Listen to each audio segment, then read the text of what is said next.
So ito guys yung timing ng R180 natin. Yung tamang timing. So kung makikita nyo yan. Yun.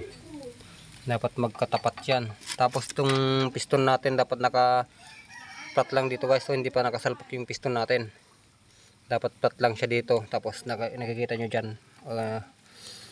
Tama yung isa. Yung sa camshaft, isa yung pointer.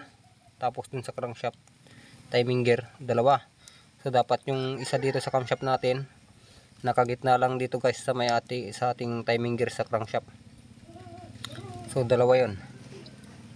Dalawa, tapos igigitna natin yung sa camshaft timing.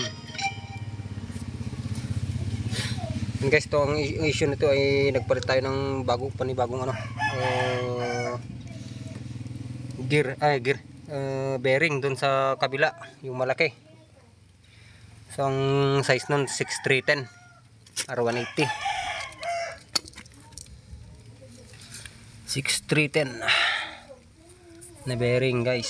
So ganyan yung timing nya guys.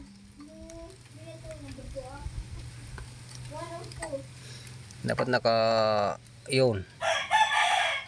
Isa lang dito sa camshaft, dalawa dun sa crankshaft natin.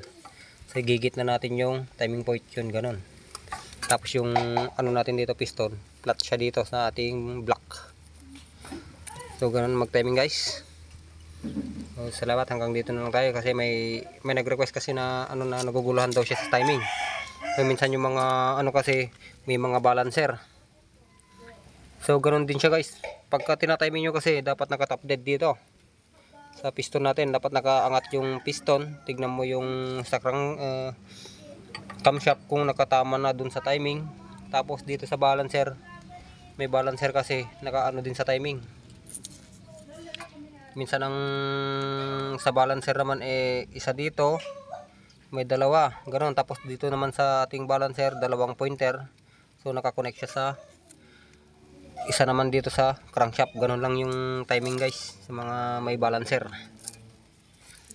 Kasi pagka wrong timing yung balancer natin, mabibrate din yung ating makina.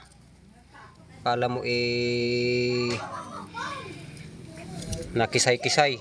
Talagang hindi magalaw. Mabibrate. Halos tanggalin na yung tangke pagka ganun, pagka wala sa tamang timing yung ating balancer. So yung sa mga air cooled, meron ding timing yan sa mga air cooled. Ganun din.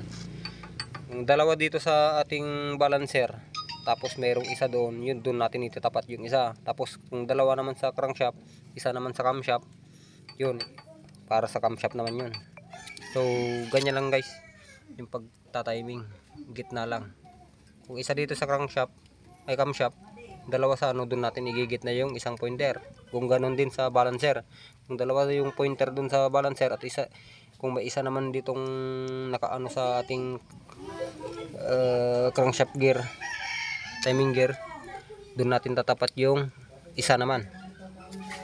So ganun guys, para wala namang ligaw sa timing yan.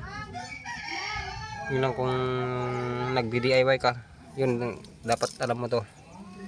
So hanggang dito na lang tayo guys. Maraming salamat. Yan.